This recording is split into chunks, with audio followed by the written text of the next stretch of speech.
कथा को श्रवण कर पा रहे हैं, आप सबको भी बाबा की एक पंक्ति के साथ सिया राम सब जग जानी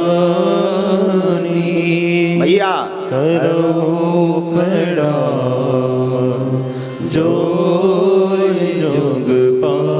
सबको श्री सीताराम। श्री सीताराम भैया सीताराम। सीताराम श्री सीताराम। श्री सीताराम।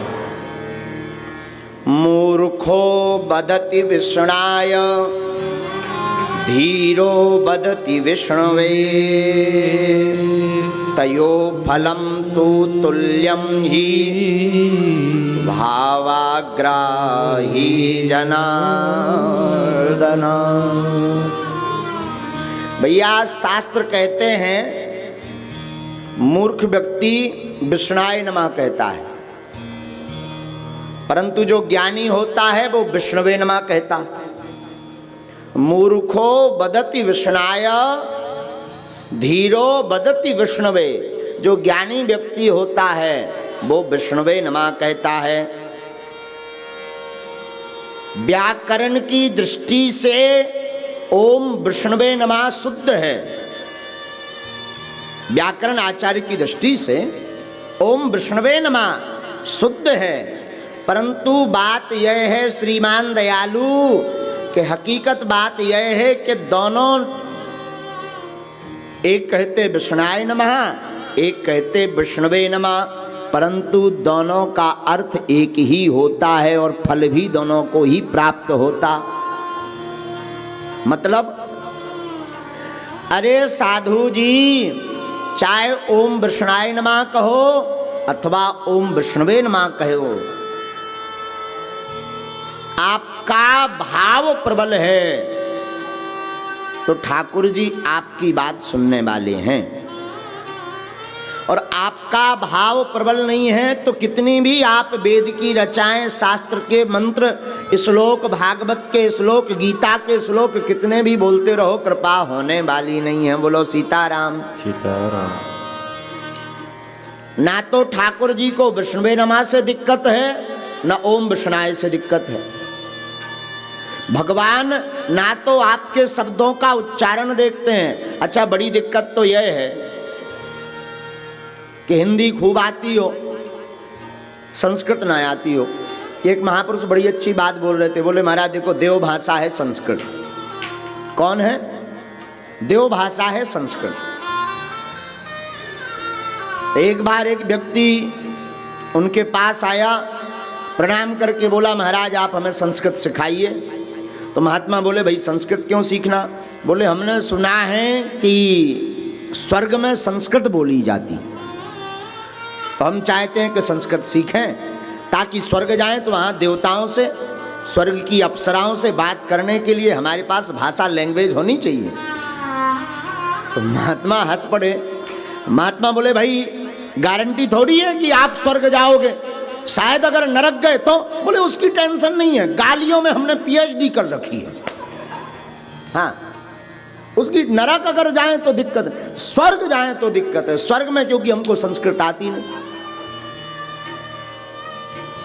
अच्छा देखो एक बात है, भगवान संस्कृत के बड़े बड़े वेदज्ञ निष्ठ, व्याकरण निष्ठ, सात स्वर मंत्रों को सुनकर के नहीं रीझते।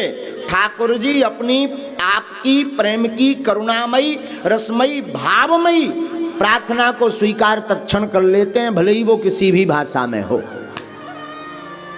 अगर भगवान केवल मंत्रों से रीझते होते, चौपाइयों से केवल रीझते होते, तो कन्नड़ भाषा वाले, उड़ीसा भाषा वाले तो बेचारे कभी पा ही नहीं पाते भगवान को। अंग्रेजी वाले तो स्वीकार, अंग्रेजी वाले तो कभी जो है भगवान को देख ही नहीं सकते, उनकी कृपा का अनुभव ही नहीं कर सकते। भगवान भाषा नहीं देखते, भगवान आपकी बोली नहीं देखते, भगवान तो आपके भाव को देखते हैं। बोलो सीताराम। तो भगवान विष्णुवे नमः के भूखे नहीं है, ओम विष्णाय नमः के भूखे नहीं है। सत्यनारायण की कथा कहाँ हो रही? हॉल के अंदर हो रही कि टेंट के बाहर? ये महत्वपूर्ण नहीं है। महत्वपूर्ण यह है कि कही कैसे जा रही और सुनी कैसे जा रही। कहने वाले का भाव क्या है और सुनने वाले का भाव क्या है। और आज के जमाने में तो बड़ो उल्टो उपद्रव है भैया। लालची गुरु लोभी चेला चले नरक में ठेलम ठेला। आज के जमाने में तो बुरी दशा है, विचित्र स्थिति है। तो हम प्रार्थना करवें भैया, हम लोग भगवान को व्यापार का केंद्र बना लेते हैं। व्यापार का मतलब मंदिर में जाएंगे, हे शंकर जी बिटिया को ब्याह हो जाए, 2 किलो लड़ुआ चढ़ा भी बताओ, जैसे भगवान तुम्हारे लड़ुआ के भूखे बैठे हों।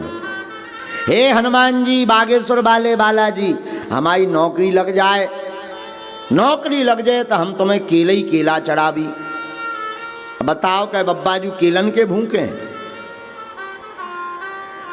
जब वे रावण की बाग में घुस के खा सकत, और लंका तो विदेश आए। धन्य है बालाजी, धन्य है वीर बजरंग बली। बताओ भारत में तो भारत में घुसपैठ बालाजी ने विदेश में भी कर ली।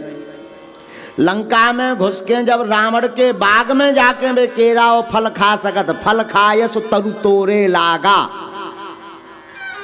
है।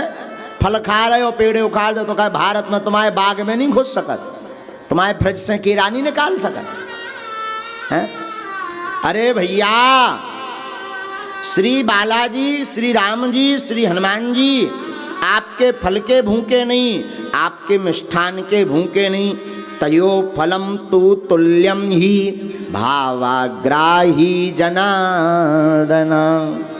भगवान भाव के भूखे हैं। काय के भूखे हैं? और भाव प्रबल हो तो कुछ भी कर सकते।